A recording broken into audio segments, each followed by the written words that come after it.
کیا آپ جانتے ہیں کہ سورہ مائدہ میں اللہ تعالیٰ نے 18 کن انبیاء کا ذکر کیا ہے؟ آج ہم آپ کو بتائیں گے۔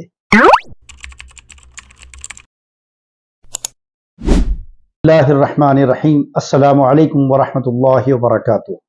7ویں پارے کا خلاصہ لے کر میں ندیم ماہر آپ کی خدمت میں حاضر ہوں۔ آج ہم آپ کو بتائیں گے کہ 7ویں پارے میں کیا ہے۔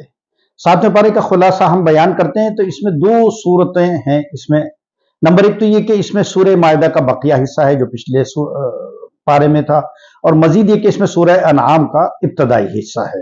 مائدہ کے معنی آتے ہیں دسترخوان۔ یہ دراصل حضرت عیسیٰ کی جو قوم تھی اس میں حواریین جو تھے انہوں نے حضرت عیسیٰ علیہ السلام سے یہ مطالبہ کیا کہ ہمارے لیے جنت سے دسترخوان منگوائیے آسمان سے۔ چنانچہ حضرت عیسیٰ کی قوم پر جنت سے دسترخوان آتا تھا۔ وہ اللہ کی ایک نعمت تھی اور وہ انعام تھا جو اللہ تعالیٰ نے حضرت عیسیٰ کی قوم پر کیا۔ اسی نام سے یہ پوری سورہ موسوم ہے۔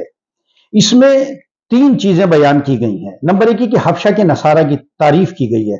حبشہ جو اس زمانے میں ایک ملک تھا جس کو افریقہ یا وہ جو جہاں کے سیاہ فام لوگ ہوتے تھے، حبشہ کے لوگوں کی جو حبشہ میں چونکہ نصارہ تھے سارے حضرت عیسیٰ کو ماننے والے تھے، اللہ تعالیٰ نے ان کی تعریف بیان کی ہے، چونکہ ان میں راہبوں کی ایک تعداد وہ تھی کہ جنہوں نے جب قرآن مجید کو سنا تو ان کے دلوں پر اثر ہوا اور اس تاثیر کی وجہ سے ان کی آنکھوں سے آنسو رواں ہو گئے، اور وہ بالکل اتنی تر ہو جاتی تھیں وہ جب وہ سنتے تھے اس قرآن کو، ایمان قبول کر لیتے تھے۔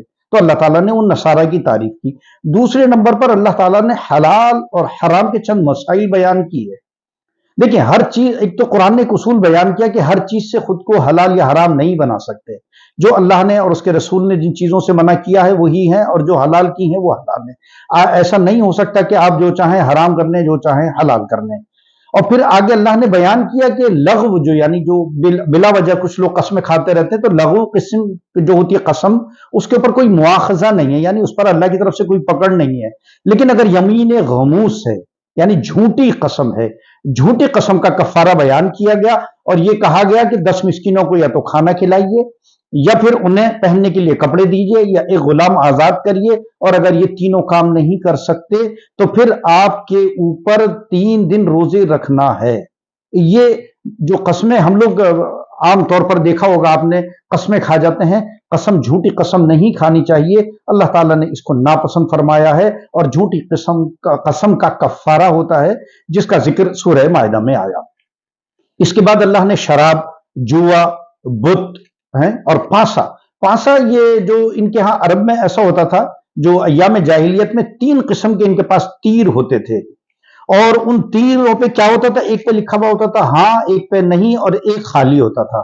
تو یعنی وہ ایک طریقے سے فال نکالتے تھے، وہ تیر پھینکتے تھے، اور وہ تیر اٹھائیے تو جو آپ کا مثلاً آپ آئے کہ صاحب مجھے یہ کام کرنا ہے، تو وہ 3 تیروں کے ذریعے پھینک دیے، ایک تیر اٹھایا، اب وہ اگر اس میں ہاں نکلا تو ہاں، نہ نکلا تو نہ، اور اگر نہیں نکلا تو وہ بیکار۔ تو یہ جو طریقہ ہے جس کو آج کل بھی یہ استعمال کیا جاتا ہے، کہیں پرندوں سے، طوطوں سے فال نکلوائی جاتی ہے، کہیں کسی کتاب میں جو ہے چاقو رکھ کر، کسی کتاب میں کاغذ رکھ کر اور وہ کھولا جاتا ہے، وہ وغیرہ وغیرہ بہت سارے ایسے طریقے رائج ہیں۔ قرآن نے ان تمام طریقوں کو منع کیا ہے۔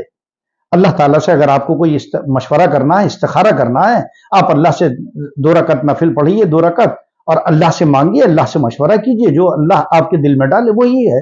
تو اس لیے کسی ایسے فال اور یہ اس قسم کا اسلام میں کوئی وجود نہیں ہے جو اس سورہ میں بیان کیا گیا۔ دوسرا اس میں بیان کیا گیا کہ حالت احرام میں تری کا شکار کیا جا سکتا ہے، لیکن خشکی کا شکار نہیں کیا جا سکتا۔ تیسرے نمبر پر اس میں وصیت کا بھی ذکر کیا کہ جب موت کی کیفیت محسوس کرنے لگو تو پھر وصیت کرو، اور وصیت اس انداز میں کرو کہ 2 گواہ اس میں موجود ہونے چاہیے، تاکہ وہ گواہ آپ کے موت کے بعد وہ گواہی دے سکے کہ ہاں یہ ہمارے سامنے وصیت کی گئی تھی۔ ایسے ہی 4 قسم کے جانور جو مشرکین نے حرام کیے ہوئے تھے، جس کا قرآن نے ذکر کیا، بحیرہ، صائبہ، وسیلہ، حام، یہ 4 قسم کے جانور تھے ان کے ہاں، اور یہ بھی ان کی ایک روایت تھی، اور یہ جہالت میں یہ سب کام کرتے تھے۔ سب سے پہلے نمبر پر آیا بحیرہ۔ بحیرہ وہ جانور، وہ اونٹنی کہ جو 5 یا 10 بچوں جس نے بچے دیے، اور آخری بچہ اس کا نر ہوتا تھا، وہ اس کا کان کاٹ کے اس کو جو ہے وہ بتوں کے نام پر چھوڑ دیا کرتے تھے۔ نہ تو اس کا گوشت کھاتے تھے، اور نہ ہی ان کو دودھ پیتے تھے، اور نہ استعمال کرتے تھے۔ اس کے بعد جو ہے وہ دوسرے نمبر پر آتی ہے صائبہ۔ صائبہ کیا ہوتا تھا کہ صائبہ وہ پوری جو ہے وہ बुतों के नाम पर जो है छोड़ा जाता था साहिबा, यानी मन्नत मानी कोई हमने या उन लोगों ने, मतलब उनके यहाँ एक रिवाज था कि वो मन्नत मानते थे और मन्नत मांगने के बाद जब वो मन्नत पूरी हो जाती थी तो वो जानवर को छोड़ देते थे। जैसे आज भी बहुत सारे ऐसे लोग हैं कि जो मन्नत मानते हैं और जानवर छोड़ देते हैं। हालांकि मन्नत ये जो सदका है ये अल्लाह से एक नियत की जाती है, नजर मानी जाती है। अगर आपकी नजर पूरी हो गई और आपकी बात पूरी हो गई, आपने जो नियत की थी जिस काम की, वो काम अगर हो गया तो बस आप अल्लाह की राह में वो ऊंट या वो जो भी जानवर है या जो भी पैसा है वो आप सदका कर दीजिए। लेकिन इस तरीके से जानवर को छोड़ देना कि कोई उससे फैज नहीं उठा सकता, ये तरीका इस्लाम ने इसको मना कर दिया। तीसरे नंबर पर वसीला है। वसीला वो ऊँटनी जो मुसलसल जो है वो मादा बच्चे देती थी, उसको भी वो लोग अल्लाह के और बुतों के नाम पर छोड़ दिया करते थे। और चौथे नंबर पर जो हाम या जिसको हमारे यहाँ सांड कहा जाता है या बिजार कहा जाता है, वो ऊंट जो है उसको नर ऊंट को छोड़ दिया करते थे और उससे कोई फैज हासिल नहीं करते थे। कुरान ने इसको बिल्कुल मना कर दिया कि ऐसा कोई इस्लाम नहीं सिखाता और इस्लाम में ऐसी कोई चीज नहीं है। फिर उसके बाद कयामत का और हजरत ईसा अलैहिस्सलाम का जिक्र किया गया कि हजरत ईसा की कौम पर हमने मायदा नाजिल किया, जन्नत से दस्तरखान आता था, तमाम नेमतें उस पर चुनी हुई होती थीं और वो लोग उससे लुत्फ अंदोज होते थे, उससे खाते थे। उसके बाद फिर वो सिलसिला मुनक़ता हुआ और अल्लाह ताला ने कयामत का एक मंजर खींचा और ये कहा कि हम हजरत ईसा अलैहिस्सलाम को जब बुलाएंगे कयामत के दिन और उनसे कहेंगे कि ए ईसा, क्या तुमने कहा था इनसे कि मुझे रब मानो और मेरी माँ को जो है वो तुम रब मानो, या तुम मुझे खुदा का बेटा मानो? कहेंगे ए अल्लाह, मैंने तो सिर्फ वही पैगाम पहुंचाया है मेरे रब जो तूने मुझे दिया, मैंने तो सिर्फ उसी पैगाम को पहुंचाया। और वो पैगाम क्या था कि मेरा रब भी अल्लाह है और तुम सबका रब भी अल्लाह है और मैं सिर्फ अल्लाह का नबी हूं। ये हजरत ईसा अलैहिस्सलाम अपनी कौम पर गवाही देंगे और फिर उसके बाद अल्लाह ताला उस कौम के बारे में फैसला सादिर फरमाएगा। इसके बाद दूसरा हिस्सा शुरू होता है। दूसरा हिस्सा इसमें सूरह अनआम का है। जो इब्तदाई हिस्सा इस पारे में है उसमें तीन बातें हैं, तौहीद, रिसालत और कयामत। तौहीद आप जानते हैं, अल्लाह ताला की वहदानियत, अल्लाह को एक मानना और अल्लाह के अलावा किसी को शरीक न मानना।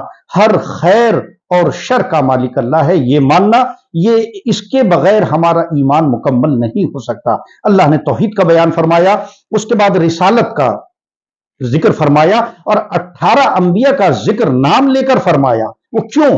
ताकि हुजूर अकरम सल्लल्लाहु अलैहि वसल्लम की दिलजोई की जा सके और आपको तसल्ली दी जाए कि आपसे पहले भी अंबिया आए, अंबिया ने अपने दीन को और अपनी यहाँ की जो तबलीग थी उसको लोगों तक पहुंचाया, लेकिन बहुत सारे लोगों ने माना और बहुत सारे लोगों ने नहीं माना। तो उन 18 अंबिया का जो जिक्र है उनके नाम हम आपको बताते हैं। अल्लाह ताला ने जिन अंबिया का जिक्र फरमाया है उनमें हजरत इब्राहिम, हजरत इसहाक, हजरत याकूब, हजरत नूह, हजरत दाऊद, हजरत सुलेमान, हजरत अय्यूब, हजरत यूसुफ, हजरत मूसा, हजरत हारून, हजरत जकरिया, हजरत यहया, हजरत ईसा, हजरत इलियास, हजरत इस्माइल, हजरत यसा, हजरत यूनुस, हजरत लूत अलैहिमुस्सलाम। ये 18 नबी हैं जिनका जिक्र अल्लाह ताला ने इस सूरा में फरमाया है। फिर आखिर में कयामत का जिक्र फरमाया कि कयामत के दिन हर शख्स को लाया जाएगा और हर शख्स को उसके अमाल के एतबार से ही जो है वो उसको अजर दिया जाएगा और उसको बदला दिया जाएगा।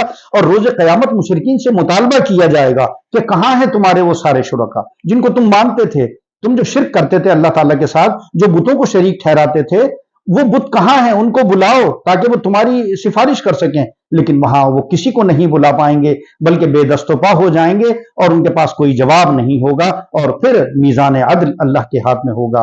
अल्लाह ताला हम सबको अमल की तौफीक दे। अल्लाह ताला हम सबको सिर्फ दुनिया नहीं बल्कि आखिरत की तैयारियों की भी तौफीक दे। अल्लाह ताला हमें रोज क़यामत के दिन, जब रोज क़यामत जब अल्लाह ताला के सुपुर्द हम किए जाएंगे या जब वहां पर मीज़ान कायम होगी, अल्लाह ताला हम सबको साबित कदम करे।